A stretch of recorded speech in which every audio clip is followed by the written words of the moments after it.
the Father, that's where life begins. All the loud voices, they lead astray, but Jesus is the truth, the only way.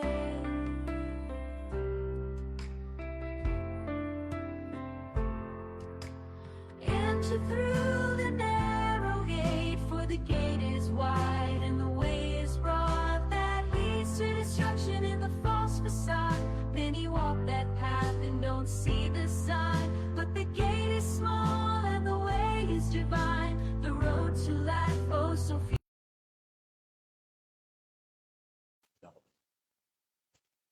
Then, magandang gabi po muli. Welcome back sa atin pong live podcast. It's the Narrowgate Ministry. Pastor Ramil, magandang gabi po. Pastor Derek, magandang gabi. So, medyo na late po tayo.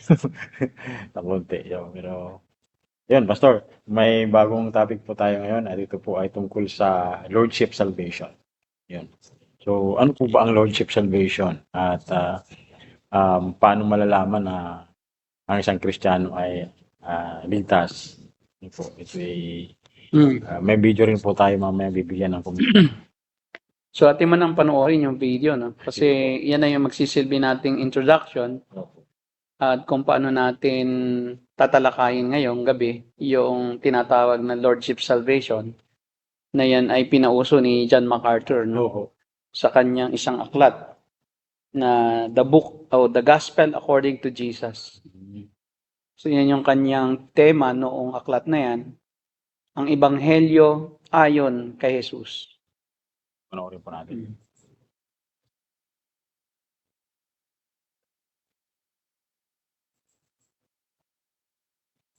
Oh, this is an important question. How does someone know if they themselves are a Christian? How do they know? This is a question that the late John MacArthur said he was asked many times. I'm going to share with you what he said and whether I agree or not. Let's take a look. Probably the most common question that I get is, how do I know I'm a Christian? And sometimes people are trying to reach back and remember whatever they felt at some moment when they prayed a prayer, walked an aisle, felt an emotional attachment to Jesus. They think their salvation is based on something that happened in the past. No. How do you know you're a Christian? You know you're a Christian when righteousness is the pattern of your life. You used to be a slave of sin. Now you're a servant of righteousness, Romans 6.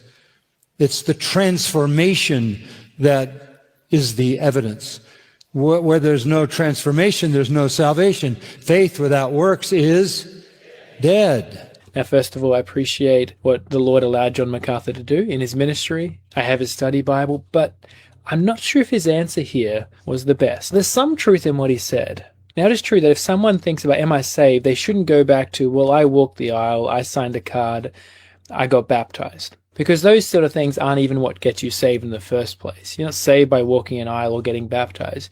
You're saved by putting your trust in Jesus, that he's taken the punishment for all of your sins. But at the same time, your lifestyle being marked with righteousness is not the primary way that you know you're a Christian.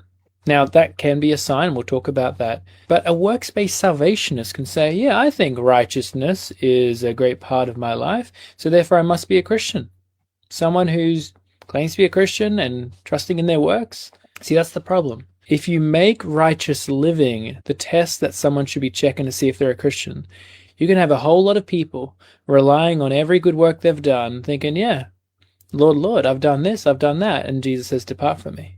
Now he says, you workers of lawlessness, because if you want to rely on any of your righteousness, your actions to get you to heaven, he looks at your entire righteousness. And you just have to do one sin to be a worker of lawlessness, not 100 million, just one. So the primary way that you can know that you're a Christian is that you believe the gospel. That right now your trust is in Jesus and Jesus alone to save you and not the good works that you do.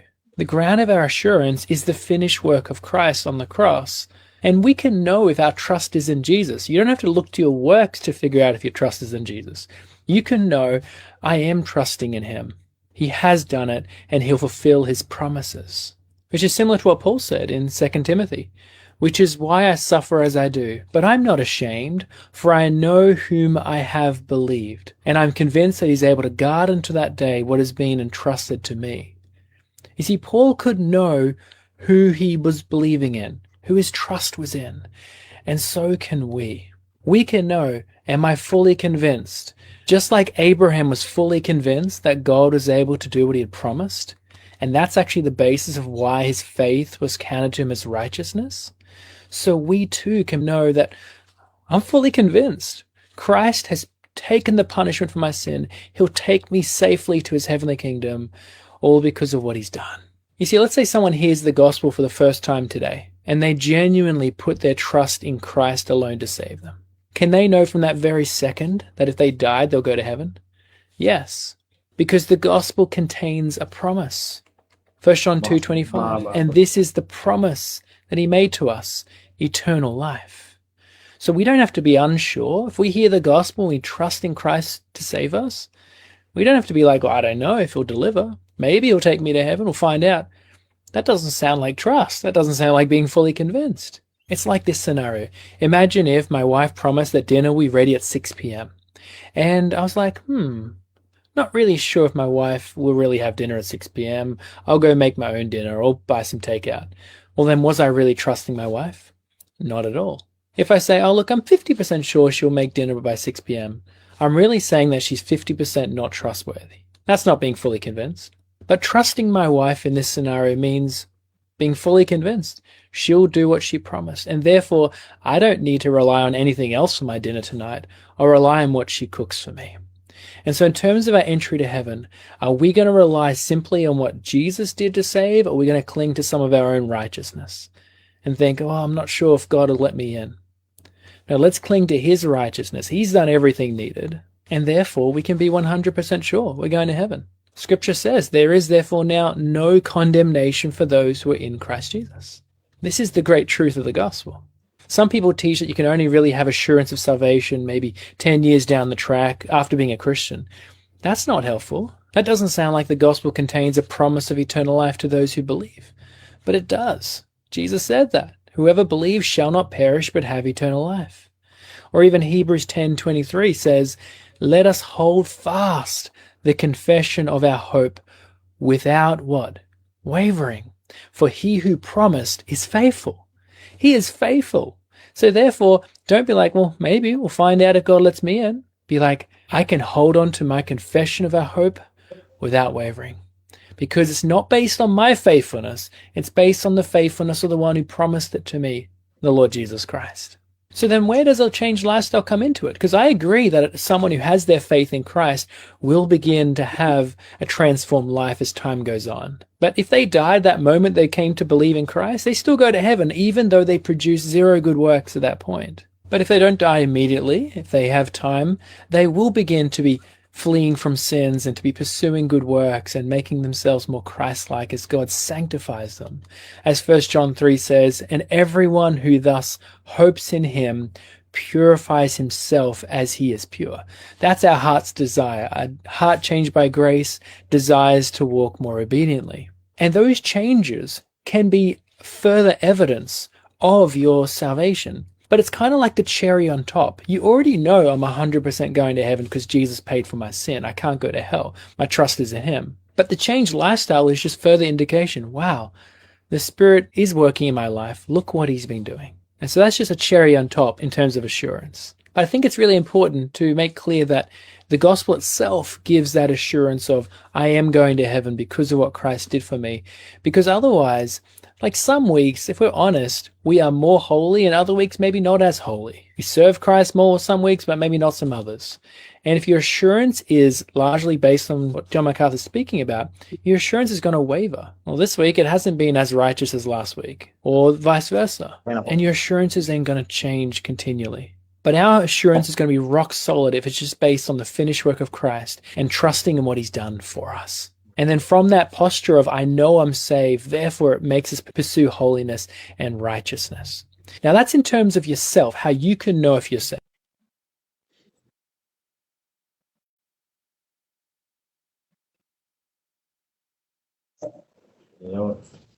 Yan. So, medyo mahaba-haba po yung video, no, Pastor? At malinaw na pa lang po sa una, sabi niya, mayroong some truth doon sa sinabi ni John MacArthur. Parang hindi siya naniniwala talaga doon sa sinabi ni John MacArthur, at ibig sabihin po noon ay may yung iba kasi nungalingan, no? By the way, no, siya si Ryan Hemlar, no? Opo. Siya yung leader ng team nung needgod.net, no? At sa aking research ay nag-umpisa sila nung pandemic, no? Na dati na siyang street preacher, naka-base siya sa Brisbane, Australia. Nagko-conduct siya ng street preaching, Talaga. saka online evangelism. Pero noong pandemic time, ay doon sila nag-concentrate sa mga social media platform. At hanggang sa ngayon, siya ay kilala na rin, no? Na isang online evangelist. At siya ay sumusulat din, no, sa monergism.com. At I think meron na siyang 6 na articles dyan sa mostly videos, no? Diyan sa monergism.com. At napapansin ko lang na parang parang nagkakaroon siya ng within the reform camp ay nagkakaroon siya ng doubt doon sa mga kapwa niya reform kasi reform din ito no. Pero siya ay more on naglilin siya more on yung easy believism. Opo, sa Philippines. That's why nung pumunta sila rito, I think some 2 weeks ago or 3 weeks ago, Mga 3 weeks ago pa. So, kasama niya sila sila yung artista. Joros. Si Joros Gamboa at saka itong si Tetelestay, no? Na sumisikat ngayon sa social media. Itong si Tetelestay is more on Pentecostal side. Si Joros more on evangelical and somewhat may leaning siya sa ibang reform preachers. Opo. So medyo may pagkakaiba doon sa dalawa. Ngayon nung dumating itong si Hemlar ay sumama sila sa evangelism. At mayroong isang grupo din ng reform na naka-base naman sa Visayas na from time to time nag-street preaching dito. I don't know lang kung sino yung mga kasama nila na foreigner. May kasama din silang foreigner Pero hindi sila sumali doon sa needgod.net. Yung nauna po, Pastor, sa NeedGod naman nakakunik yun. Needgod o kaya nga .ph naman po. nagka-problema sa identification. Kaya nag-clarify yung needgod.ph na hindi sila yan. Ngayon, I just observed na dito sa kay Ryan Hemlar, he doesn't speak much on repentance. So when he evangelize, hindi niya masyadong minimension yung kasalanan at yung pagsisisi, no? Kundi ang sa kanya ay pagtitiwala. So lagi siyang you trust the words of Jesus, which is may truth din naman doon, pero hindi pwedeng mawala ang repentance. Kasi yun naman ang kanyang kino-question, gaya niya, na parang somehow kanyang tinutuligsa si John MacArthur. Saka po si isa pa po, Pastor, Si yung sa Living Water. Ray Comfort. At saka kasi nga si Ray Comfort is more on ang kanyang emphasis more on the law. Prior to his preaching or teaching on the grace of God through Christ, through the death of Christ, ay kanya muna binibigyan ng emphasis yung kautusan. Kasi ang pananaw ni Ray Comfort, because he is a Jewish na believer. He came from a Jewish background, so kaya alam niya na yung kautusan ang magtuturo, patungo sa kay Kristo sa mga tao. So shadow yan So kaya kailangan, unless na yung law of God ay maunawaan ng isang tao kung gaano siya kasama, kung gaano siya kamakasalanan, at kung gaano wala siyang kakayahan sa harapan ng Diyos na magbigay ng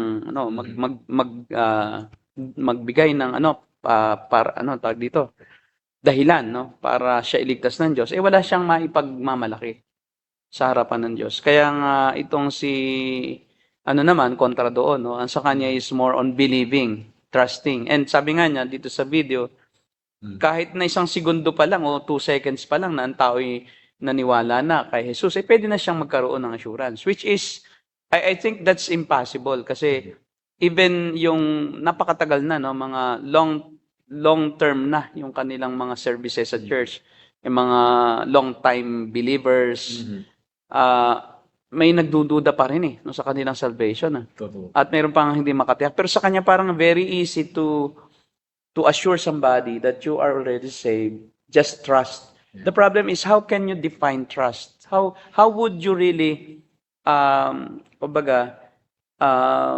identify somebody who is truly trusting Christ? Hindi mo pwedeng husgahan yung tao na hindi mo naman nakikita ang puso niya. So parang somehow, kanya rin naman ginadjudge ang isang tao na siya ligtas na basta siya nag-trust.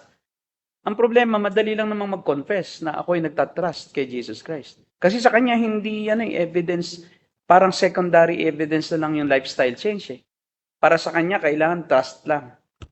At hindi kailangan ng repentance sa unang pagkakataon na marinig ang ebanghelyo. So you just need to trust the finished work of Christ, and then that's it. You can know that you are already saved, which is literally speaking, by practice, talagang hindi yan nagaganap na nagkakaroon agad ng assurance ang isang mananampalataya. I do believe that even if a Christian is not assured that he is saved, if he is truly saved, if he is truly believing, he can be saved. And his assurance doesn't mean that he is truly saved. Maraming assured na sila ay saved. Pero dahil wala namang walang evidence of salvation, ay masasabi natin na they are not truly saved. But yun yung ating tatalakayin, yung ito malimit si John MacArthur, malimit siyang ma-misinterpret. Kasi pag hindi buo yung context nung kanyang sinasabi, pag hindi mo napag-aralan kung ano talaga yung tinatawag niyang Lordship Salvation, akalain mo na siya ay nagpipreach. Kaya parang ang niya ay work-based daw salvation. Tika muna, ang work-based salvation ay tulad ng mga Pharisees. Tulad ng mga cults ngayon. Na kailangan gawin mo ito, kailangan sumapi ka sa sektang ito, kailangan i-fulfill mo yung mga obligation mo, mga religious obligations. Kailangan gampanan mo ang mga yung sumali ka doon sa tinatawag nilang mga magpailalim ka doon sa sakramento. Yun ang work-based salvation. Never in the life of John MacArthur that he preaches or that he preached that salvation is by work. The salvation can be gained by self-righteousness or by fulfilling the law. So doon, misinterpreted niya yung word na Lordship Salvation. Ang sinasabi dito ni John MacArthur, yung evidence. How can you be sure that a person is truly saved? It is by his fruit. So if he just believed, but he didn't produce any work, that is dead faith. That is not real faith. That is not real trust. Your trust is just word of mouth. You just say that you trust, but if there's no change of heart over time, even if it is slow, yung change is very slow. Over time, magkakaroon talaga ng changes. Kasi it is God who works in us so that we can work out. So parang ito hindi naniniwala doon sa monergism na kung saan siya kasama na siya nagsusulat ng article. So kasi nga muli at muli tandaan natin na ang tao bago siya magkaroon ng pananampalataya, kailangan munang may heart change. Repentance muna kasi hindi po pwede. Nasabihin mo ako'y sumampalataya, pero hindi mo na-appreciate yung grace na kailangan mo magsisi. Kasi if you didn't repent from your sins, even though that you say that you trust, it just would surmise that your belief about Christ is false. Kasi hindi po pwede paglalapit ka kay Jesus, hindi mo iiwanan ang iyong mga kasalanan at hindi ka aaksyon. Dahil ikaw nga'y binago na muna kasi may tinatagtang regeneration Regeneration first. Kaya nga, there's no regeneration if there's no preaching on repentance. Because it is sin, that should be highlighted first before a person can understand or appreciate the love of God. Kasi kailangan may present mo muna, no, kaya sa ganyang is tama although Ryan Comfort doesn't claim that he is reformed. Kasi ayaw niya ng mga terminologies. But I think that Ray Comfort is mas tama siya kaysa doon sa tinuturo ni Ryan Hemlar. Parang si Ryan Hemlar is a sort of easy believism adherent na you just believe. Dahil sinasabi din naman niya na mag-change din. Pero ang kanyang binibigyan din dito, kahit walang change. Tingnan mo, pag namatay, kahit walang change. Teka muna, ang unang nangyayari is inward change. Change is not just outward. Dapat muna, magbago yung puso So, kailangan may change. Kasi without the change of heart, there would be no repentance. Una muna, mag-change ang heart mo kasi mariregenerate ka. So, through the preaching of the Word and through the ministry of the Holy Spirit and indwelling of the Holy Spirit will make you understand what sin is. And then, from that moment on that you have received the Holy Spirit, that you have been indwelt by the Spirit, then you will start to understand what sin is. And you will be grieved and you will be convicted. Yes.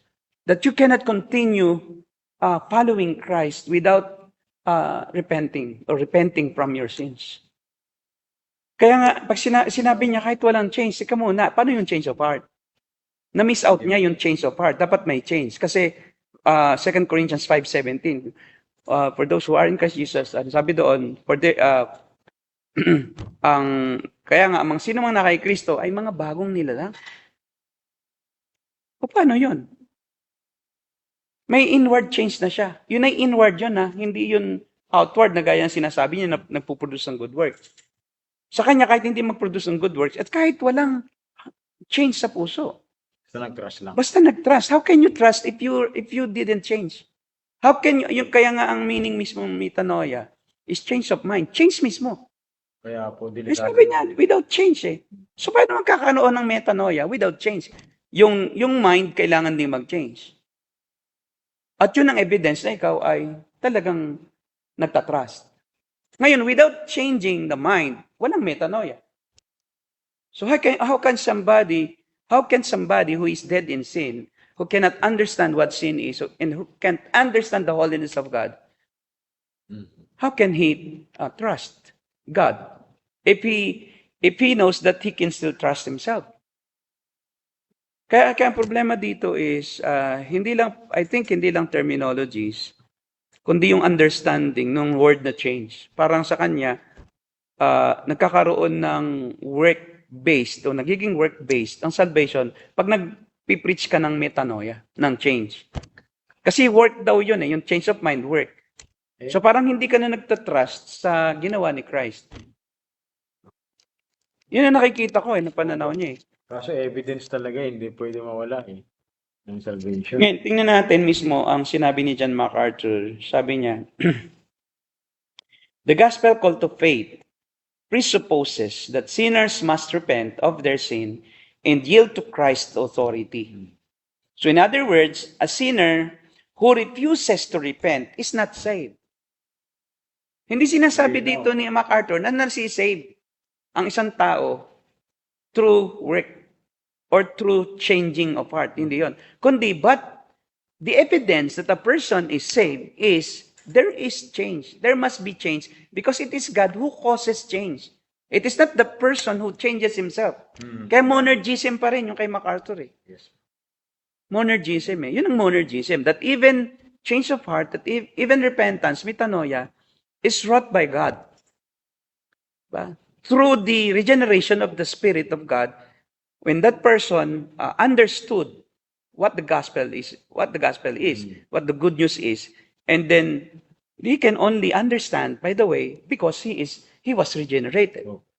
Kasi nga dead in sin siya So there must be giving of life. There must be resurrection of the Spirit. There must be pagsilang ng muli, born again. Kailangan muna ma-born again yung tao na yon. Bago yung tao na yon makaintindi, makadama, makakilala, makaunawa, makakita, makaamoy. Kasi patay siya, no? Ang espiritu niya ay walang kakayahan na maunawan, maintindihan, at ma-appropriate, no? Makamtan yung kaligtasan. Kasi nga, hindi niya kaya sa kanyang sarili. Kaya nga, kung tinatanggihan mo na ang kailangan muna para mapatunayan ang tao iligtas ay magbago, ayaw mo nun, hindi mo tinatanggap ang doctrine noong monergism, noong regeneration. Opo. Parang it's just simply trusting na based sa iyong sariling pagpapasya. Paano ko nga magta-trust? Patay ka sa kasalanan eh. You cannot trust if you are dead. Tama po. Even if you tell somebody who is dead, you trust me. Even if you show power, kahit ikaw pa si Thanos, makita mo doon, ay patay yun, hindi niya ma-appreciate yun. Di ba? Kailangan muna, yung taong magtitiwala, kailangan muna siyang magkaroon ng kakayahang magtiwala. Kailangan muna siyang magkaroon ng kakayahang umunawa kung ano yung pagtitiwalaan niya. At iyon ay change. Kaya nga, the evidence of salvation is change. Change of heart. Sa umpisa pa lang mayroon ng nangyayaring change. Kaya yun ang essence mismo ng word na metanoia, na translated into repentance. Kaya nga, a sinner who refuses to repent is not saved, for he cannot cling to his sin and the Savior at the same time. And a sinner who rejects Christ's authority in his life does not have saving faith, for true faith encompasses a surrender to God. Thus, the gospel requires more than making an intellectual decision or mouthing a prayer.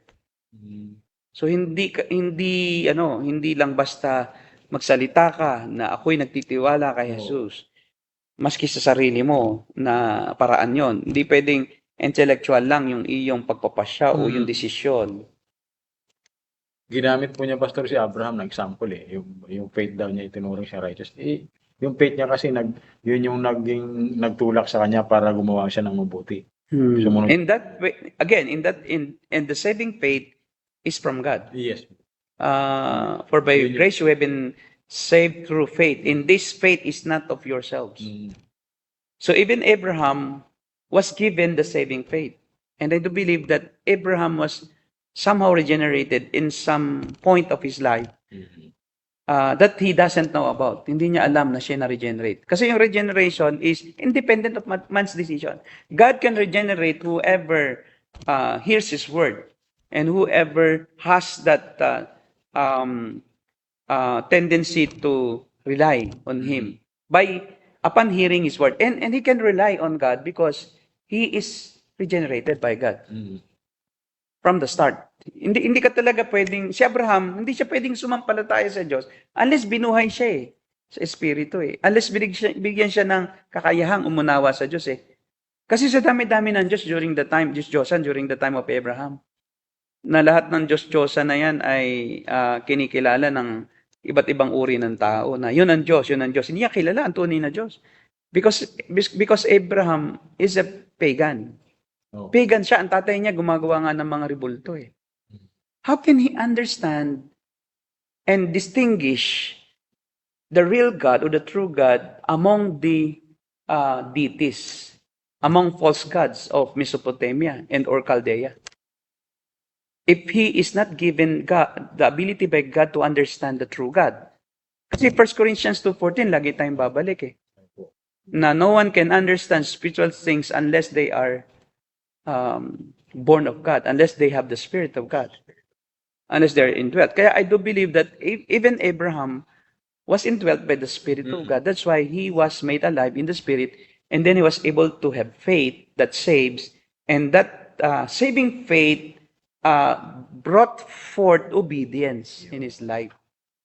Kaya nga, Abraham believes, and God credited that faith as righteousness.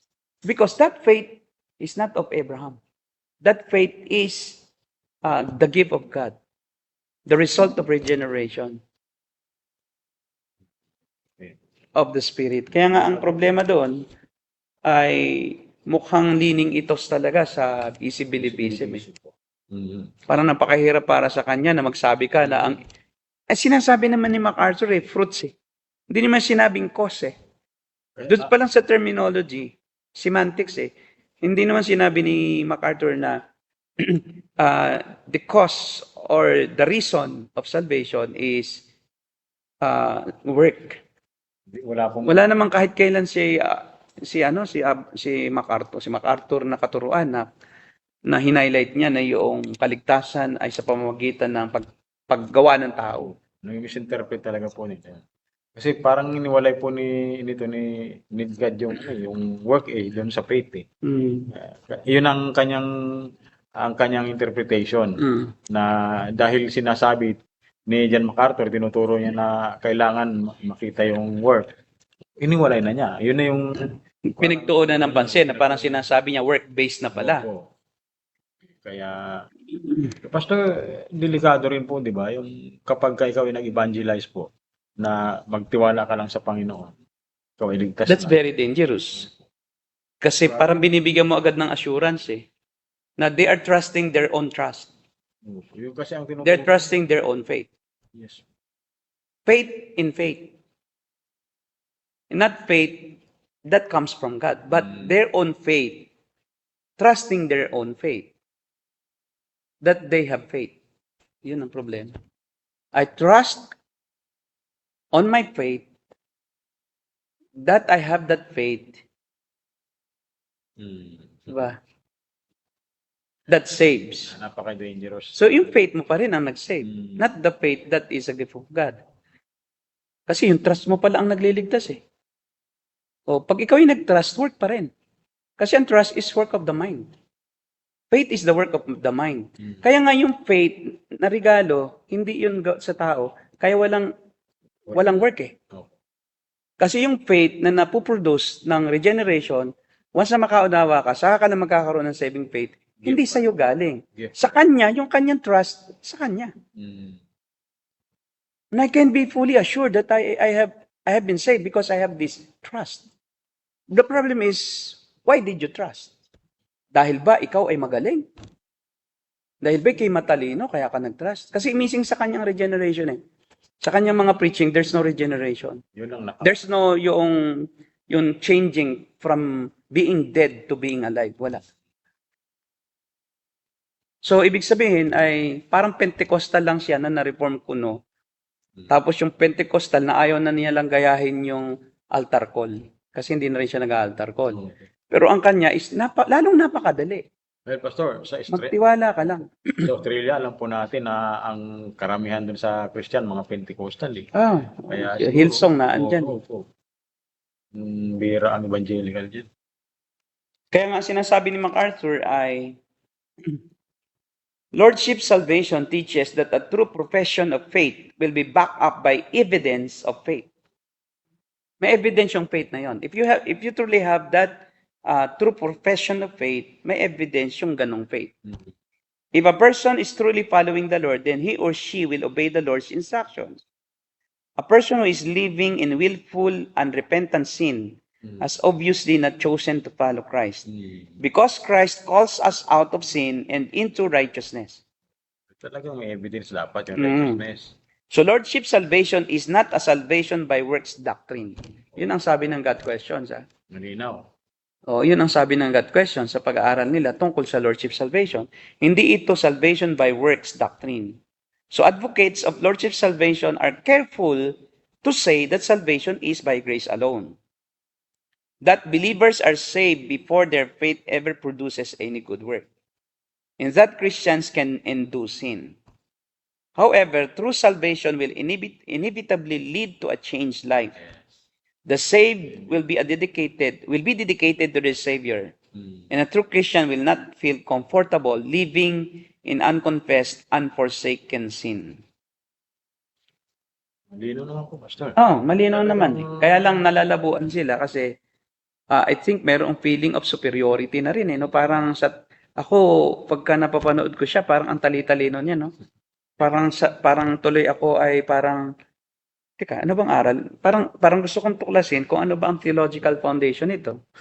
Saan ba to galing? Wala naman ka makita. Ano ba to? Parang super confident. Sa kanyang Oo. alam. Sa kanyang alam na parang siya ang pinakamatalino sa lahat. Alam mo kay MacArthur, mapupunan mo, kahit siya talaga ay tunay na scholar. Hindi basta-basta, tunay na scholar. At hindi mapapantayan ang kanyang pagiging tunay na pastol sa kanyang kawan for 40 years, no? Yung integrity nito. Yung integrity, yung holy life, yung genuine concern for the lost, yung kanyang leadership, yung kanyang ministry na napakarami, yung kanyang generosity, yung kanyang pagiging natatangi, no? Na nagre-represent sa evangelicalism sa US. Hindi matatawaran na yun. Hindi siya nagko-compromise. Oo, walang compromising siya. Tapos ito yung bago lang dating at sasabing, tika mali yan. Tika muna, mag-produce ka muna ng evidence. Natotoo ka. Baka mamaya, after 5 years, pareho ka na rin ng mga Pentecostal na bumagsak na At sa saka, immorality. Pastor, hindi mo na niya inaral talaga yung teaching ni John MacArthur. Yes, so, kasi parang sinasabi niya, parang may mali doon. Tapos parang sinabi niya sa huli, nung video, na parang doon may tama si MacArthur. Doon daw may tama rin, pero parang may sablay din. Na para bang ang nakikita kong basis na noong katotohanan ay yung kanyang sarili. Yun na. Hindi na ang Word of God. Kasi yung Word of God naman niya is sometimes mayroon ding out of context eh. Napapansin ko sa paggamit niya ng text. Meron din mga paminsan-minsang out of context. Hindi purely yun talaga ang topic ng text, pero ginagamit niya to prove something that is not of the text, out of context. So mayroong siyam, no? May siyam na katuruan ang Lordship Salvation na hindi mo maituturing na easy-believism. Kasi may pagka-easy-believism nga ito. Natural na pagka yung iyong doktrina ay parang kinokontra ng iba, talagang natural na iyong iaatake. Yung mga kumukontra sa'yo at sasabihin mong mali dahil tama ka. Ngayon, ang unang-una na katuruan ng Lordship Salvation doon sa aklat, sabi ni MacArthur is, repentance is not simple synonym for faith. So, yung repentance ay hindi siya synonym para sa pananampalataya. So, iba ang pagsisisi sa pananampalataya. Tinuturo ng kasulatan na ang mga makasalanan ay mag-exercise ng faith in conjunction with repentance. So, magkasama sila. Kailangan lagi siyang magkasama eh. Yung faith at Mag-asawa sila. hindi pwedeng faith na Oo, parang yan eh, yung robot. Hindi robot. Rowboat. Oo. Yung dalawang sagwan. Yung isa ay faith, yung isa ay repentance. Hindi pwedeng faith ka lang ng faith, wala ka namang pagsisisi. Hindi ka namang gumagawa ng kabutihan. Yan yung sabi ko. Tuloy-tuloy ka sa pagkakasala, sinasabi mo lang na ako'y Kristiyano, ligtas ako. Pero suntok ka ng suntok sa kabila. No, ito kaya nagdadasal yung kaliwa mo, yung kanan mo, namimitik ka ng tainga, oh. I have faith. Wala ka. I have faith. Patay ka, no? So, imbalance. Kailan magkasama siya? Kasi yung repentance, pagkatapos ng repentance, magpuproduce siya ng work eh. Yung kasing good work, nag-uumpisa sa repentance eh. Kasi may pinagsasihan kang masama. Babaguhin mo ngayon yon. Doon na ka na magiging bago. Doon ka magpuproduce ng change. Kasi if you don't produce change, fake yung repentance mo. Paano masasabing nagsisi ka? Di para kang yung dalawang batang humingi ng parusa sa pari. Nadublihin na lang po. Kasi mayroon pang natitira, kukunin pa namin. O hindi yung tunay na repentance. Yung isa nga po, nangumpisal sa pare, anong gagawin mo niya? Wala anong kasalanan, may magagawa pa lang po. O, di ba? O, kaya nga po nauna na. Nauna na yung Diba? pagkumpisal niya eh. Gagawa pa lang po. O anong gagawin mo?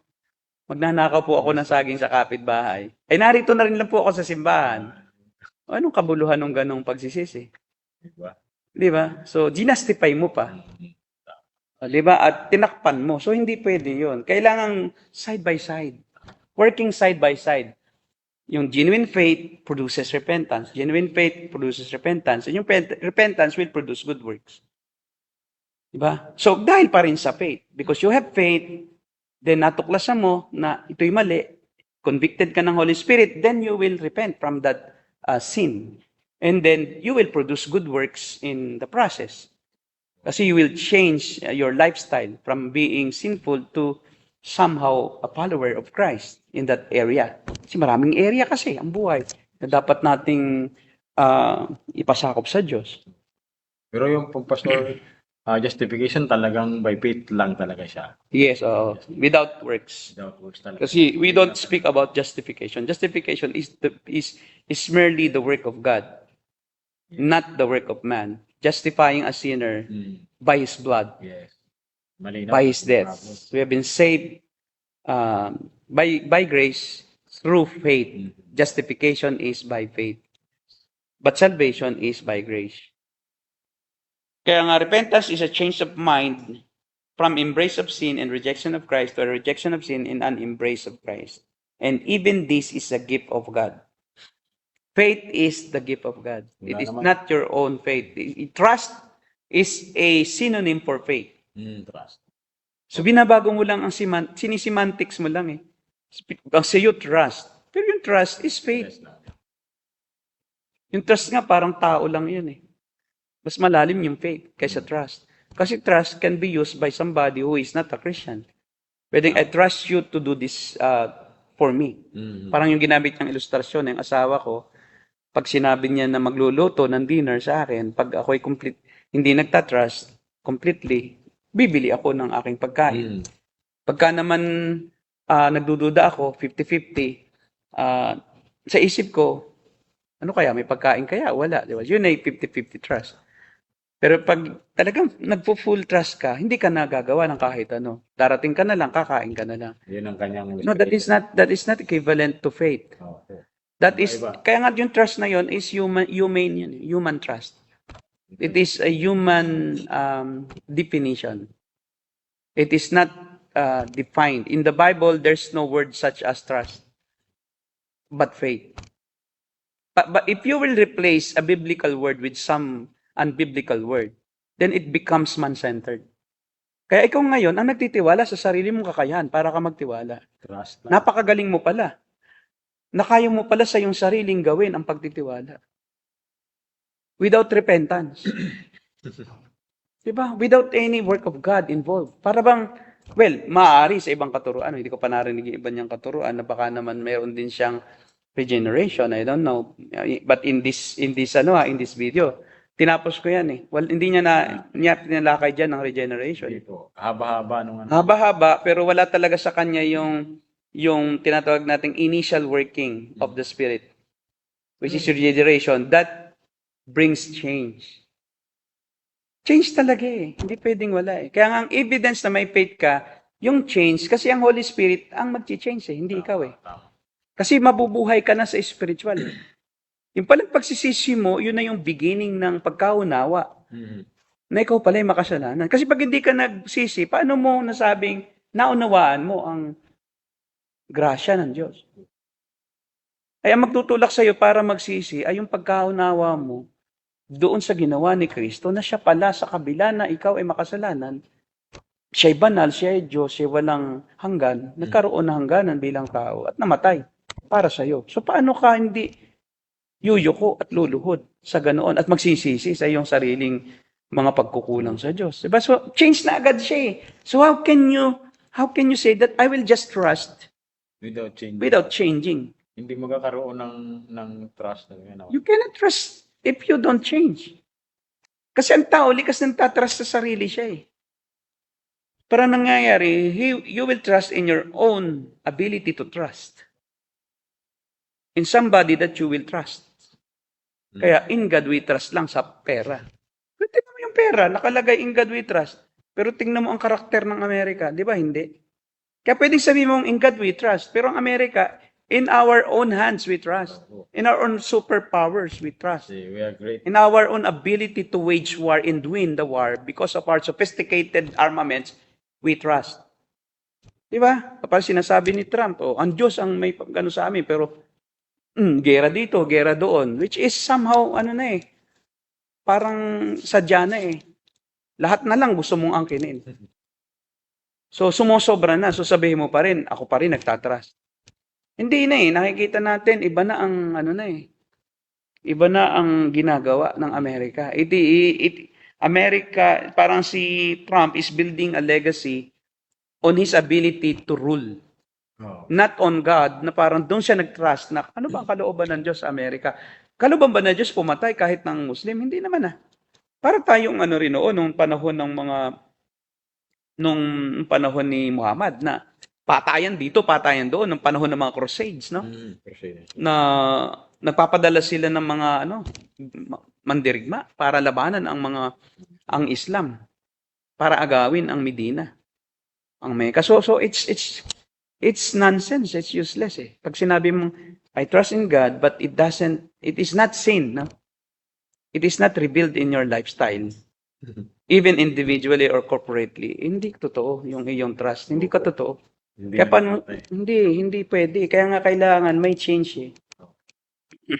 So, ikalawa, ang ibig sabihin, ang isang teaching pa, isa sa siyam ay, a Christian is a new creation and cannot just stop believing and lose salvation. Oo. So, he cannot stop believing and he cannot stop changing. Oo.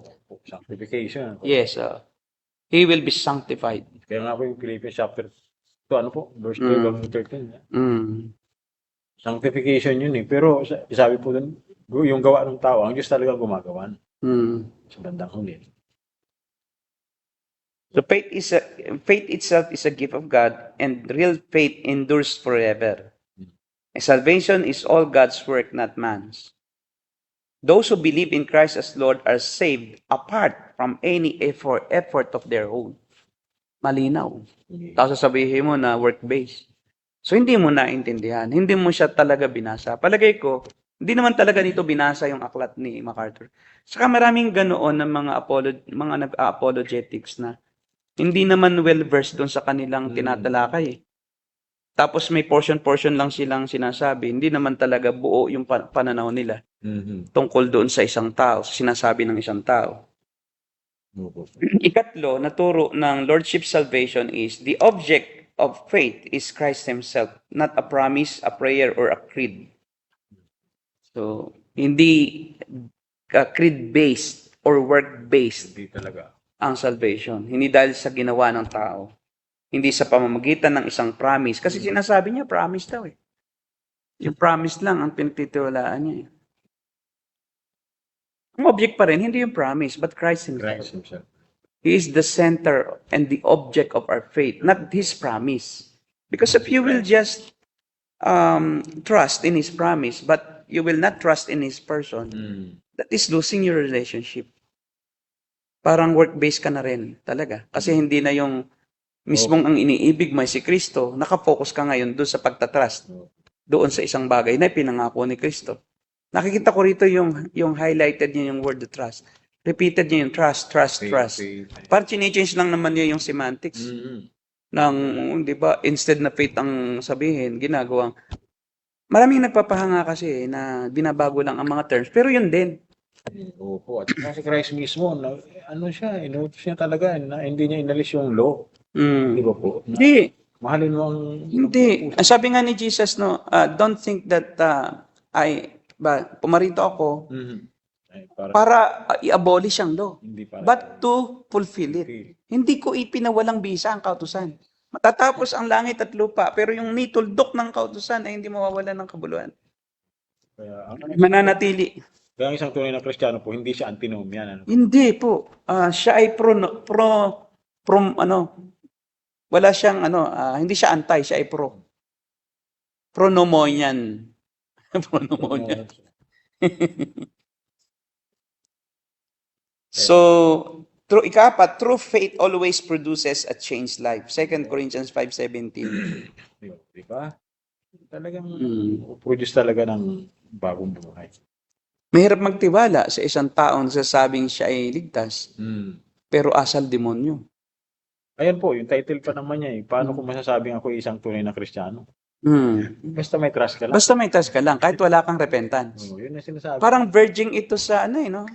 Parang verging siya sa hyper faith eh. Hyper grace po ba? Siya pa hyper grace. Hyper grace doctrine. Nakakatakot pala to. Nakakatakot. Baka mga isang araw, ano na yan eh. kasama nila Joseph Prince eh. Nako. Sana naman wag. Oh, kasi sa atin pa lang, ngayon pa lang, initial pa lang naman natin na pag-aaral sa kanya eh. Those with genuine faith, those who are submitted to the Lordship of Christ, follow Jesus, love their brothers, obey God's commandments, do the will of God, abide in God's word, keep God's word, do good works, Ephesians 2:10, and continue in the faith until the end. Salvation is not adding Jesus to the pantheon of one's idols. Hindi ina-add mo lang si Jesus sa iyong mga iniidolo, sa iyong mga pinagtitiwalaan. But it is a wholesale destruction of the idols with Jesus reigning supreme in your life. At yun lahat ay gawa ng Diyos, hindi iyo. Nami-misinterpret lang, nagawa daw ng tao. Hindi. Kaya ka gumagawa. Kasi yung Diyos yung gumagawa. Ikalima, God's divine power has given us everything we need for a godly life.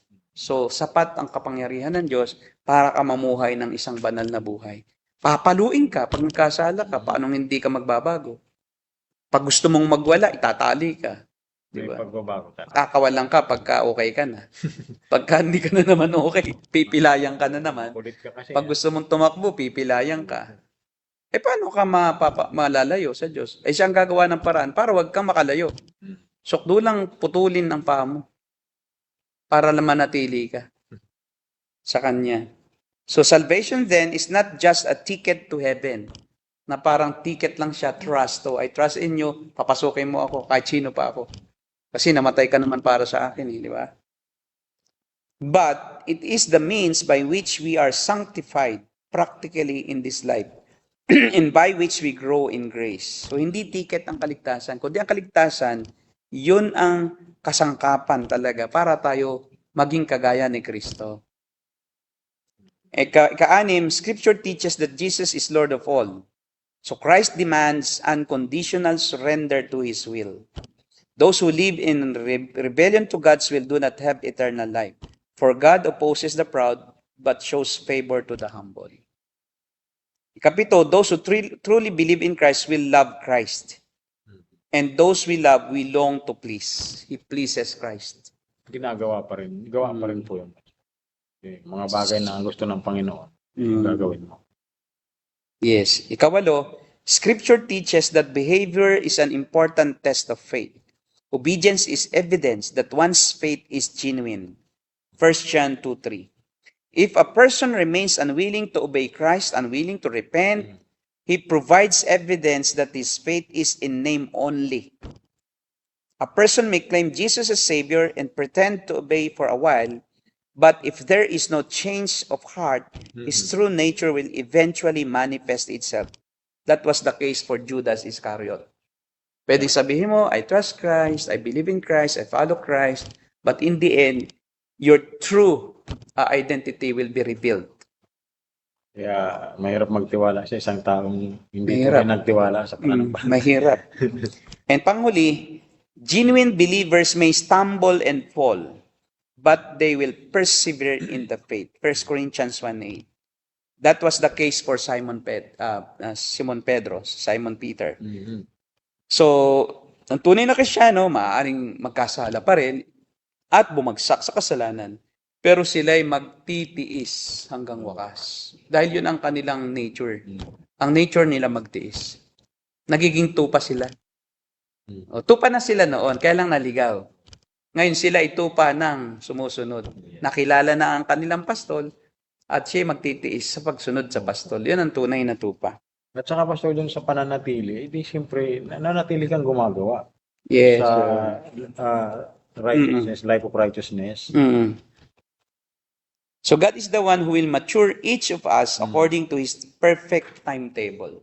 So there is perfect timetable for us to mature, and it's also God who matures us, who makes our faith grow. Di ba?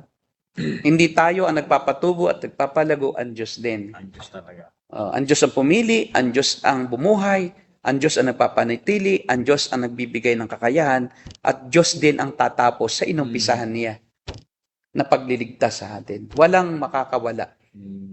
Kaya po pastor, Makakaagaw sa atin sa pag-ibig ng Diyos. John chapter 10, 28. Kaya siya po, Pastor, ang leaning talaga, monergistic siya, pero tayo, yung pinaniniwalaan natin, monergism yung monergistic yung kaligtasan, pero talagang mayroong bunga siya eh. Siya kasi nakaano lang siya doon sa parang yung yung yung hyper grace po, Pastor. Nandoon na agad siya sa kaligtasan Oo. agad eh. Kaligtasan. Nawawala yung ginawa ng Diyos eh. Nawala Yung na. initial change of heart, sa kanya wala. Basta mag-trust ka lang. Yun. Pag narinig mong ebanghelyo, mag-trust ka lang, ligtas ka na. At kahit 2 segundo pagkatapos mo mag-trust, namatay ka, Ligtas. perfectly ang kaligtasan mo. Parang siya Siya nagde-declare na, samantala sa Bible walang sinabi na pagka namatay ka na hindi ka nagbago, ligtas ka pa rin. Ang sinabi lang is, kailangan kang tunay na manampalataya. Hindi yung pagkasapos manampalataya, pag namatay ka, ligtas ka, walang ganong katuruan ng Biblia. Kasi hindi agad papatayin ng Diyos yung mananampalataya. Di ba? Kaya pagpasalamat kayo kung kayo naging mananampalataya. nung pinapanood ko, Pastor, siya, Kahaba pa buhay niyo. Yun, Sabi ko na. Parang- Para kayo palaguin pa. Kasi Tama. biro mo, ikaw ay niligtas, tapos agad kukunin ka, hindi mo pa naranasan yung ligaya ng pagiging Kristyano. Kasama doon kasi yung pag-equip pa rin eh. Equip ka, tutulungan ka pa rin niya na kapagpatuloy. At maranasan mo pa yung galak. Bagamat ligtas ka rin naman talaga sa oras na ikaw ay kasi hindi ako naniniwala na ang isang tao ay walang tanim, walang pagkilos ang Diyos bago siya sumampalataya. Kasi yung mga tinatawag nating easy believism adherence, na parang okay lang na sa oras na ng paghihingalo sila magpatanggap. At pag nagpatanggap sila sa oras na naghihingalo na, ligtas na yon. Ang problema, Yan, ganyan na ganyan. Yung gusto mo sabihin kanina. di ba, ang problema, ganito yun eh. Kung hindi niya na-encounter ang gospel, hindi siya nagsisi nung time na nauunawaan pa niya ang gospel, paano niya maunawaan ngayon? Nawala na nga siya sa sarili. Kung nung ngayon siya malinaw pa ang pag-iisip eh. Hindi nga siya nagtiwala sa Diyos eh. Ay, ngayon, puro pain na yung nararamdaman. Ay ngayon, puro pain na nga ang nararamdaman at saka wala na sa sarili. Wala na sa sarili. Kasi ang isang taong nasa bingit ng kamatayan na, bihira na yung malinaw ang isip. Wala na. Patay na nga halos ang niyan eh, ang kanyang brain dead na minsan. Ay, Naghihingalo. At tapos sasabihin mo, sumampalataya ka, tapos pinatanggap mo, tapos inimagine mo lang na nanalangin. Nagpipretend ka, siya yung namamatay. Nakita ko ang bibig niya, gumagano eh. Tapos you are building false assurance para sa iyo at para sa kanya. Kasi kaya ganun kasi ayaw mong magduda na baka sa impyerno siya, mahal mo siya eh. At tanong, paano nga siya maliligtas? Nung time na siya pinapangaralan mo ng buhay pa, sabi niya, ako'y sagrado kandado katoliko. Dito na ako nabuhay, dito na ako mamamatay. Tapos nung Tapos nung mamamatay na, pinatanggap mo, hindi nga nakasunod eh, dahil naghihingalo na eh. ay, yung po, Pastor, yung ganito. Tinatanggap po ba ang Panginoon? Gumaganon. Gumanon lang. Ay, hindi yun, assurance. Hindi naman malinaw sa kanya. Hindi naman malinaw sa kanya eh. Kasi nga, tinatanong, kahit anong tanong na, ang sagot noon, oo. Yun. Walang mamamatay na hindi. Kasi gusto nga niya maligtas pa eh. Ang tanong, naunawaan pa ba niya? At saka ito ang problema, kung ang kanyang paniniwala, bago siya nagkasakit, ay si Jesus ay yung nakapako doon sa simbahan, sa altar, at si Maria ang kanyang panalanginan para siya makalapit sa Diyos, at ang pari ang may karapatan lamang na magbigay ng hatol para siya maibsan ng kasalanan. Tapos pumunta ka roon at sinasabi mong, pinapakilala mo si Kristo, hindi mababago yun. Dahil kung ano yung kanyang taglay na isip bago siya nagkasakit, yun ang taglay-taglay niya. Kaya kahit oo ng oo yun, ibang Kristo yung naalam niya. Kaya nga, di ba alam mo, ngayong buhay ka pa, ngayong nauunawa mo pa, mayroon ka pang lakas para umunawa, at mayroon ka pang kakayahan na mag-distinguish o magsuri, no? Kung ano ang tama at mali. Ngayon na ang panahon ng pagdedesisyon. Hindi mo na kailangan maghintay pa na magkasakit ka. Saka ka lang, ay paano kung yung pagkakasakit mo, nawala ka na sa sarili, na-stroke ka, nalagot na yung mga brain connectors. Wala nang basta kapinuhan. Wala na, tapos na. Di ba? Yun ang moment na you will be hopeless. Hindi ka na pwedeng mag-decide pag nalagot na ang Yung Pastor, example, mayroon po akong nasira ng gospel na siya po ay nung member doon sa church. Siya ay district supervisor yan. Ngayon, siya po ay nagkaroon ng malubhang karamdaman sa baga. So, nangayayat siya, butot balat na. So, sabi nung kanyang lola, Pastor, yung aking apo ay si principal ay patanggapin niyo po.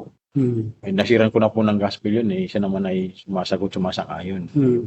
Baka niya bawian na ng buhay ay kayo po ang magpatanggap sa kanya.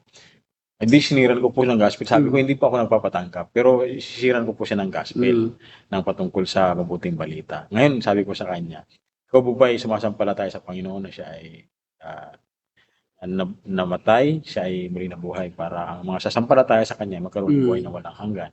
Sabi niya, ay, opo. Handa ka po bang pagsisihan ng iyong mga kasalanan? Opo. Ay, mahina na yung kanya pong katawan. At siguro, nahihiya lang sa akin, ganun lang yung sagot niya, opo, opo.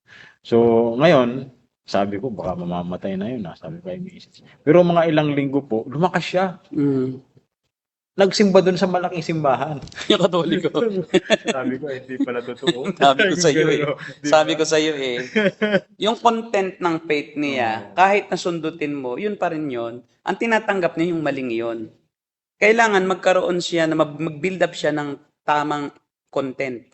Mawala yung mga mali na katuruan bago masabing tunay na siyang sumampalataya. Kasi kung sumampalataya siya, mali naman ang sinampalatayanan niya. Hindi pala talaga sapat. Hindi sapat yung ganun lang. Ito, sabi nga ni Paul Washer, isang magandang illustration. Siguro narinig niyo na ito, pero talagang naunawaan ko rin yung ganitong senaryo dahil nagkaroon din ako ng ganitong senaryo. So, sabi ni Paul Washer, nag-preach siya sa isang church, sa isa nilang mission. Tapos ay may dumating na isang malaking mama na hindi nagcha-church doon.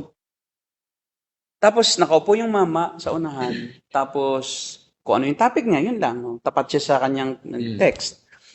At ang sabi niya is, pagkatapos ng araw na yon, nung kinabukasan, or 2 days from that Sunday morning, ay lilipad na siya pabalik sa Amerika. So, at may ticket na siya. Oo, kasi ano yun missionary. So, ano yan, tawag doon, yung round trip ang ticket eh. Pero pagkatapos ng service, tinanong niya yung mama. Sabi niya, Brad, ngayon lang kita nakita dito eh. So, ano ba ang dahilan? Ba't nandito ka? Ang sabi ng mama sa kanya, kasi pastor, lahat na ng simbahan dito, pinuntahan ko na. Kasi sinabi sa akin ng doktor na may terminal akong sakit. Mamamatay na ako. So, ako'y naghahanap na ng makakapagligtas sa akin. Na ako talaga ay dedicated. Kung saan yun, gusto kong malaman. Kaya ako nagpunta rito nakinig sa inyo. Alam mo ang tendency, sa akin ni Paul Washer, ang tendency ng isang pastor na easy believism ang alam. Papatanggapin agad, lalo aalis na, di ba? Para mawala yung burden niya, paalis ako ng Tuesday. So, sige, Brad, tinatanggap mo ba si Jesus bilang Panginoon? Siyempre, ang sagot noon, oo, di ba? Di pa tatanggapin. Alam mo ang sabi, kasi Paul Washer is an enemy of the altar call. May kanya-kanyang forte yan yung minamaster eh. Si John MacArthur is intellectually talagang equipped. Overall siya parang general practitioner. Si Justin Peters sa mga charismatic. Yun ang kanyang tinitingnan, mga charismatic, mga Pentecostal, mga false apostles. Ito naman si Paul Washer, altar call, yung modern evangelicalism na basta lang pagsalitain mo, pasunurin mo, tapos pag umuo sa mga tanong, agad sabihin mo, save ka na. At iyong ilistang, ang ilagay mo sa notebook mo, it's your spiritual birthday today. At ang mga angel sa langit nagkakatuwaan. Nakabase ang kanilang assurance ng salvation doon sa kanilang desisyon. They trust in their own trust. Yun yung parang kay Ryan, no? Hindi lang nagpapa-altar call, pero you just trust Christ. And that's enough. Even if there's no change. You don't need to preach repentance. Alam na ng Diyos yan, ang puso nila. Hindi nila alam ng Diyos, pero sila alam ba nila? So ngayon, sabi daw niya dun sa lalaki, Brad, ako sana'y paalis. Pero dahilan sa iyong desire na yan, sisikapin kong tulungan ka. Mula ngayon, hanggang hindi mo nauunawaan, hindi ako titigil sa pagtuturo sa iyo. So ang ginawa ni Paul Washer, hindi na pinaalis yung tao. Unang araw, Genesis, talaga itunuro niya, sino ba tayo? Sino ang Diyos? Genesis, Exodus, Leviticus, Deuteronomy. From time to time, tinatanong niya, naunawaan niyo po ba ito? Brad, hindi. Uulitin na naman niya. Ganito. Sa nakarating siya doon sa, ang ginawa niya, kanya dinaan yung mga prophecies about Christ. Yung Isaiah 53, yung kung saan isisilang si Jesus. So, tapos yung gagawin kay Jesus, no? Yung Genesis 3:15, no? Pina-explain niya, no? Genesis pa lang. May pangako na ang Diyos sa Savior. Hanggang sa nakaabot na siya sa prophets, sa aklat ng mga prophets, tinatanong niya, Brad, naintindihan mo na? Hindi, pastor, ang labo. Wala akong maintindihan. So, ang ginawa niya ay, ulit-ulit pa rin. Ulit tayo, Genesis. So, tayo nilikha ng Diyos, nagkasala. No, tapos, ang Diyos ay nangako, sinumpa ang ahas, pero binigyan ng pangako si Eva na may lalabas sa kanya na isang binhi. Yun si Jesus. Hanggang sa nakarating sila ng John. Tapos, natapos na nila ng John. Yung mga key verses na nagpapatunay na si Jesus ang Mesiyas. Sabi niya, Brad, naunawa mo na, hindi pa rin po. Hanggang sa siya, inuulit-ulit niya, at nang inuulit-ulit niya, dumating siya doon sa binabasa niya yung John 3:16. Pero maraming beses na, ilang araw na silang nag-aaral, linggo na. Tapos binanggit niya, habang binabasa niya yung John 3:16, biglang nanginig yung tao.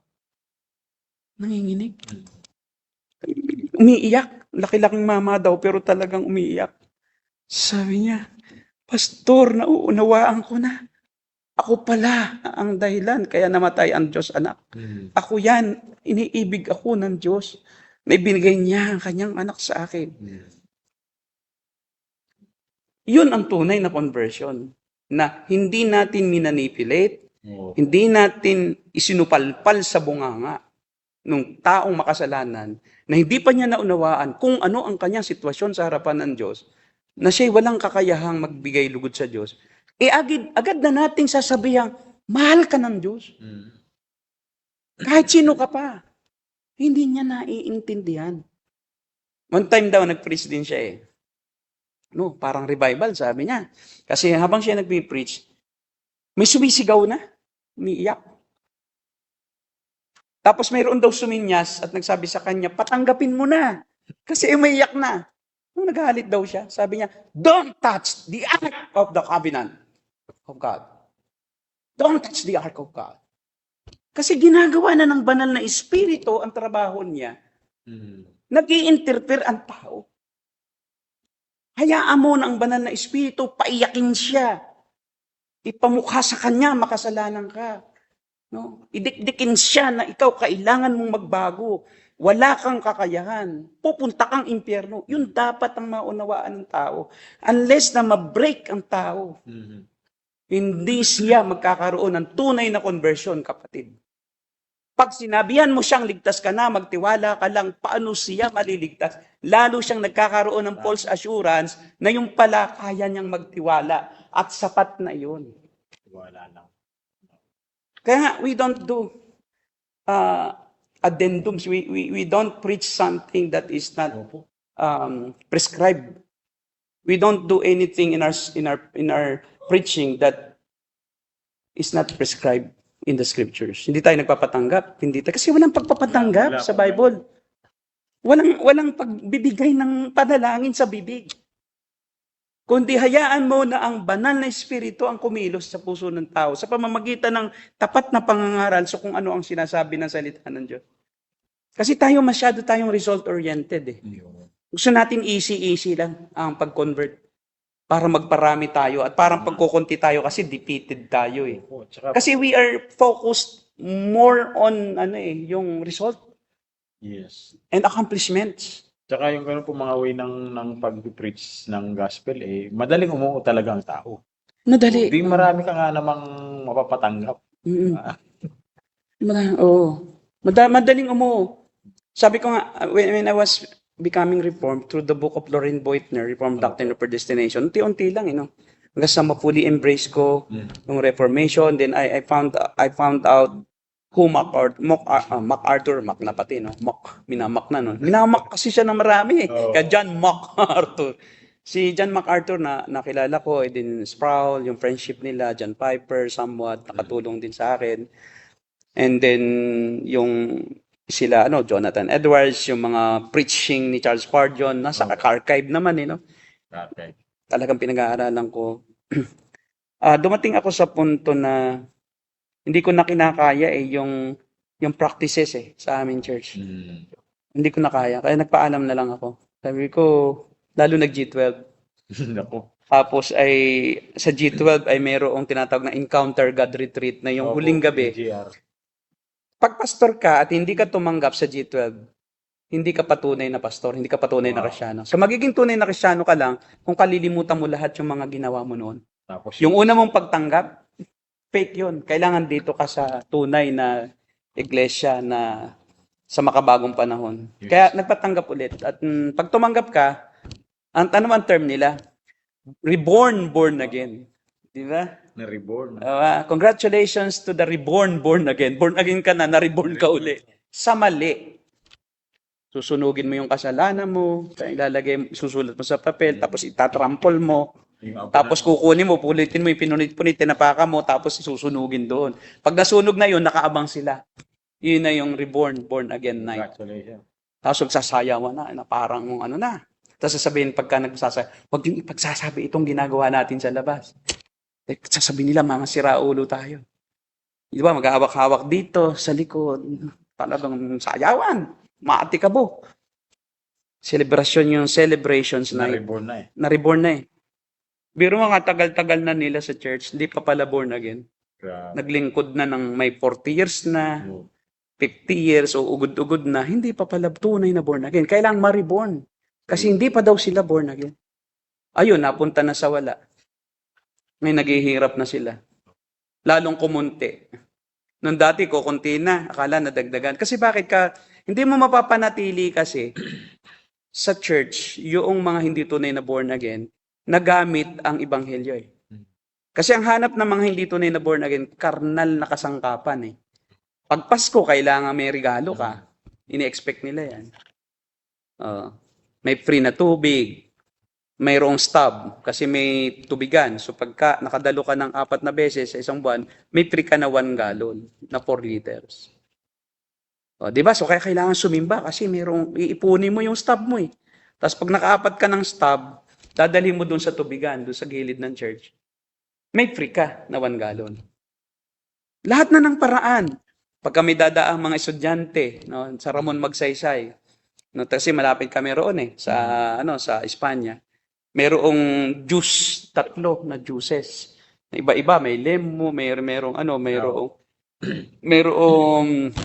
iced tea, ibang klase.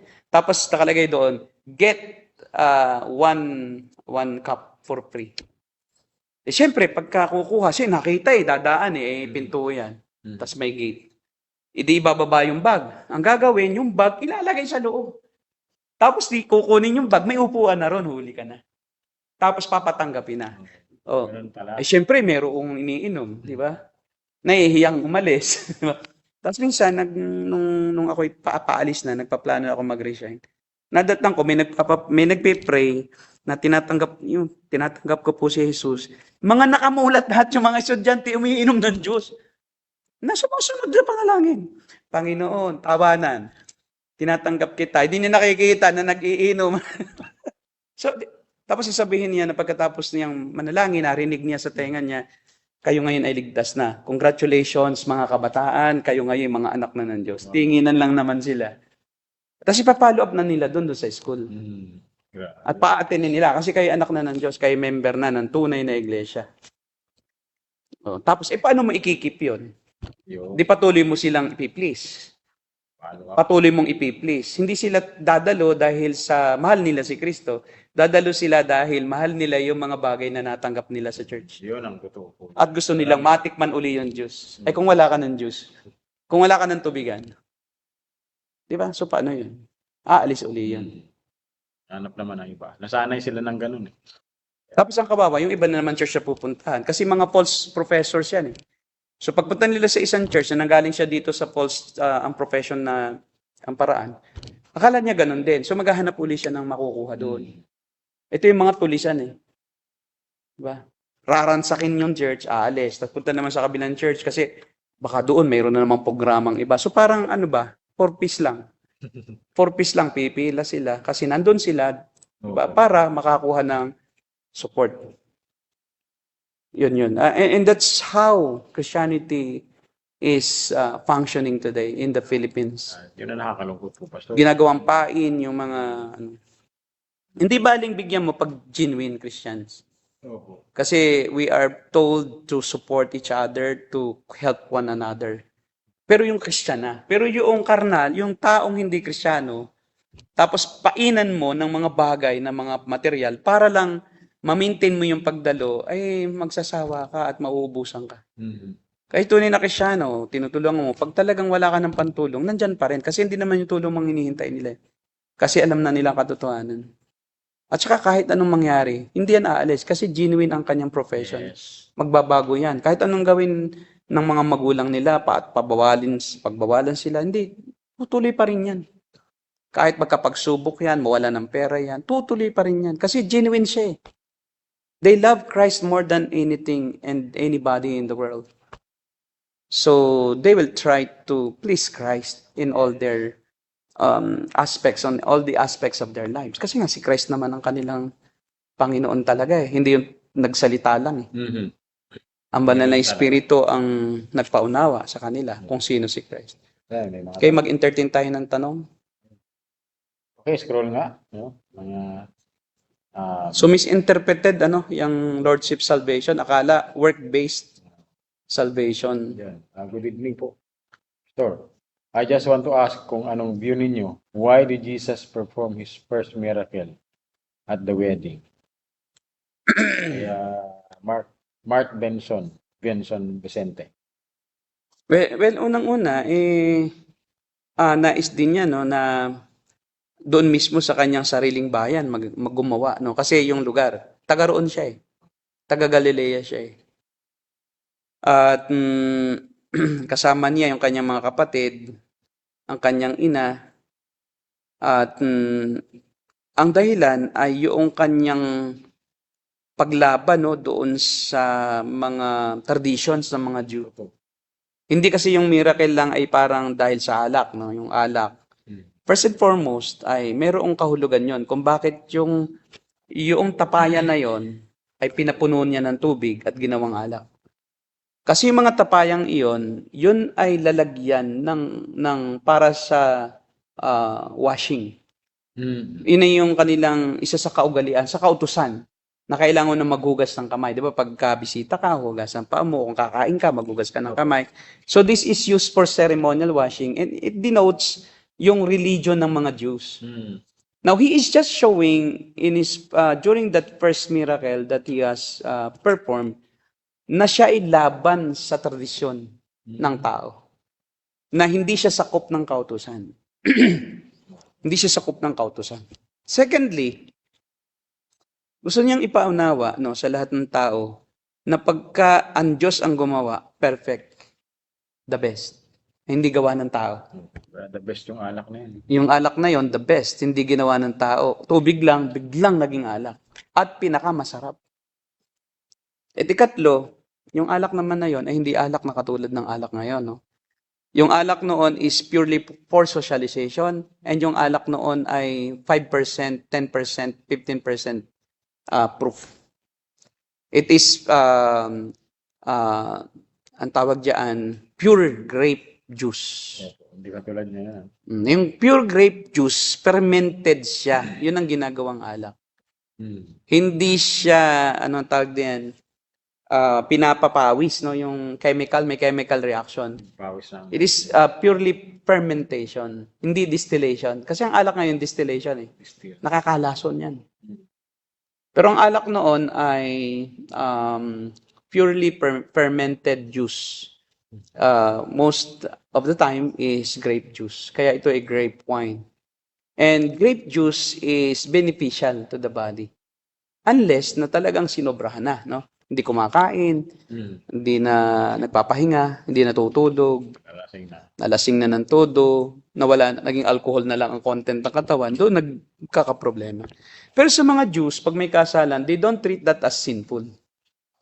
Iba ang culture ng mga Jew. Ang pag-inom nila ng alak is just for celebrations Without any sinful connotations. Unlike sa Pilipinas, kaya magkakaroon tayo ng gap sa cultural Opo.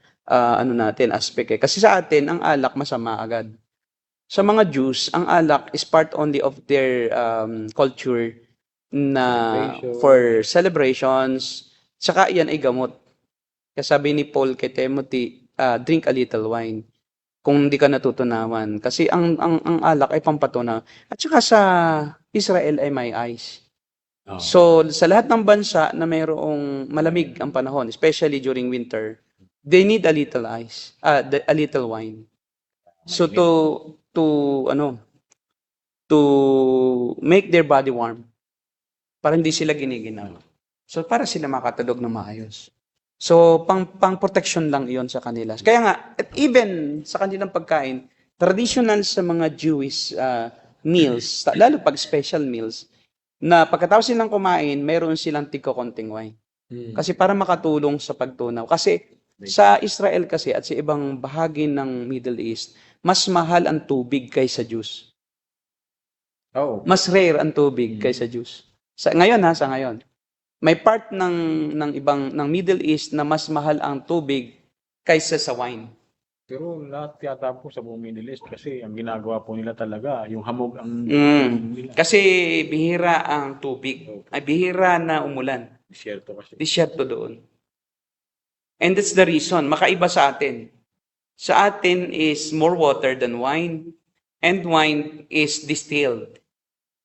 It came from either yung local wine natin is either coming from yung tuba, yung sasa, yung nipa or kibal na kinakaritan or coconut or buli. Tatlo ang pinanggagalingan. Buri, coconut, yung palm coconut at saka sasa. At ang ginagawa doon, yung tumutulo doon na katas, niluluto yun sa tinatawag nating toong, dinidistill. Ang distillation ay may process. Una muna, may drum, tapos mayroong sa itaas na stainless na bilog. Opo. Tapos pakukuluin yung suka o yung juice. Kaya naman umaasim kasi, hindi naman talaga maasim dapat ang tuba. Okay. Kaya lang kasi umaasim dahil ang pinaglalagyan nila, yung dati nang ginamit. Dahil nahahawa na siya nung fermented na agad. Kung yun ay pinapalitan lagi yung kawayan sa tuwing unang tulo, o kahit na ikalawang tulo, pag bago ang kawayan, matamis yun. Matamis. Hindi umaasim ang katas. Umaasim siya dahil yung nilalagyan ay nahahawa ng fermented na dating suka. Opo. Kasi nakatikim na po ako yan. Matamis Yes, yan. matamis yan. Pero pag ang ginagamit nila plastic, matagal naman yun na umasim. Mga after 5 days. Pero kailangan hugasan mo na mabuti yung para muling tumamis. So it is not parang maasim agad, hindi. Laging matamis ang parang grapes. Ngayon. Ilalagay ngayon yung lahat ng suka sa isang balde, sa isang drum na papatungan ngayon noong mayroong stainless na bakal na bilog. Pag kumulo na yon, sasalubungin naman ng tubig yung kumukulo. Yung dito naman ay mayroong daan na ng pawis. Pawis yung alak. Yung alak na didistilled, pawis yan nung tuba. Yung una na tulo noon 100% alcohol. Pagka ginamit mo, pwede mo yung gamitin na pandikit. Pag sinindihan mo, parang gasolina. Ngayon, sa pagdaan ng oras, habang patuloy ang pagtulo ng pawis na yon doon sa galon, tumatabang yan. Maasim. Paasim ng paasim. Kaya kailangan tumigil ka na para templado yung asim at yung alcohol na dumiliyab sa bibig mo. Tapos hahaluan ngayon yung wine na yon, palalamigin, pero patatagalin pa rin iyon para maging masarap. Masarap. Tapos lalagyan ng pasas, yung dried na ubas, dried grapes. At yun, o kaya langka. At masarap yun sa manginginom. Di ba? Bakit ko alam? Dati po ako na magagawa ng alak. Kaya alam ko magkaiba yung fermentation at saka distillation. Kasi noon, hindi pa invented yon. Hindi pa na-invento ang distillation process. Ngayon, Kaya yung distillation process ang nagpatindi ng alcohol content because mayroong chemical reaction. Ngayon, ang problema sa mga Ginebra San Miguel ay sobra yan. Alcohol na yan, hindi yan grape, hindi yan juice. mataas po yung percent. Alcohol talaga yan.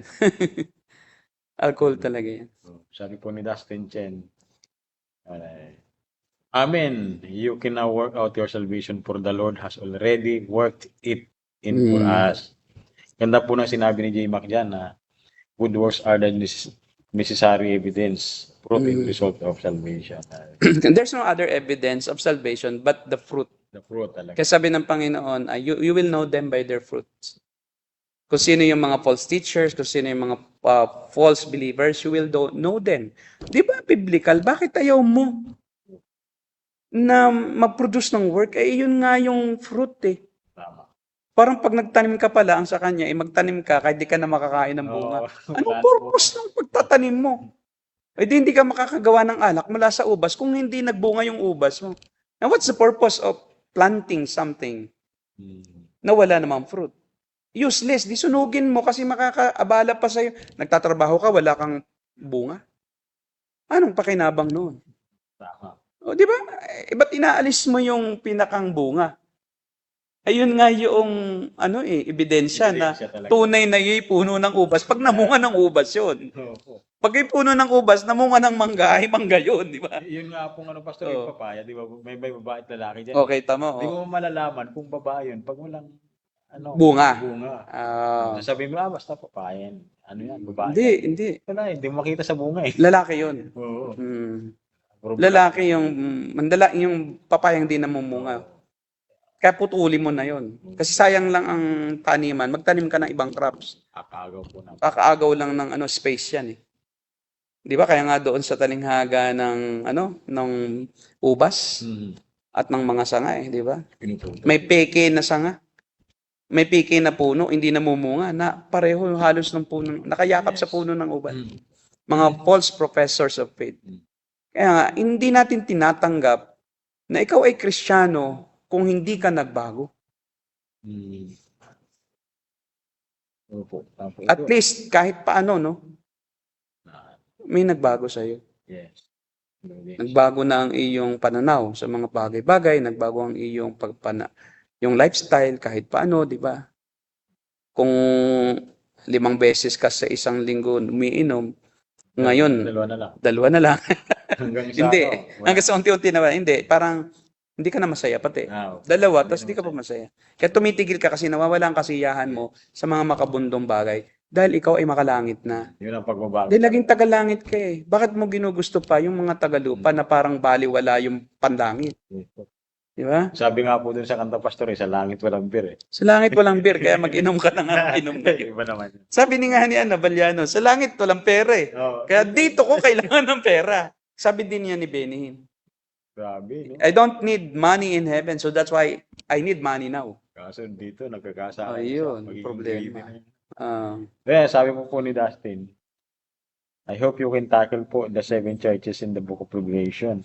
I find it very timely and relevant po since ang daming churches ngayon na iba't iba ang pinagdala ng problema. Thank you po, pastors. Tingnan 7 natin. churches. Tingnan natin. Medyo matagal-tagal na. Okay, wala na ba? Transformation, kaso lang, na-misinterpret. Christian. Okay?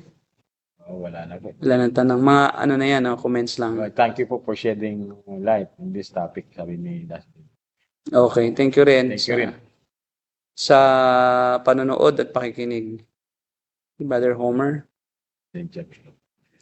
Sabi po ni Brother Efren na baka nakukulitan na po kayo. Inano naman na po ni Brother Homer. Piniim na yung address ko. Si Sister Cynthia, anong sabi ko Evening din? po, pastors. Follow up po lang po ang tanong ko kung kasama ba sa Protestant Reformation si Pastor Michael Grant ng Testing the Spirit podcast. Hindi po. Nakita ko po na siya po ay Pentecostal charismatic ang background. Hindi po siya Reformed. Hindi po siya Protestant. Nakagaya ng ating siya po ay Pentecostal charismatic. Opo. Ito nalimutan ko kasi sumama po nung Saturday. Oo, yan. I-add mo siya. Kaya add kita, bro. Sir, Christian talaga. Okay, sige po. Yun. So, Paalam na po tayo, Pastor. sige po, at magbabalik po kami sa next week, Martes at Huwebes pa rin. Ganitong oras, gabi, alas 8. At, Pastor, Ito po ang Narrow Gate, and we are the Cult Busters. God bless.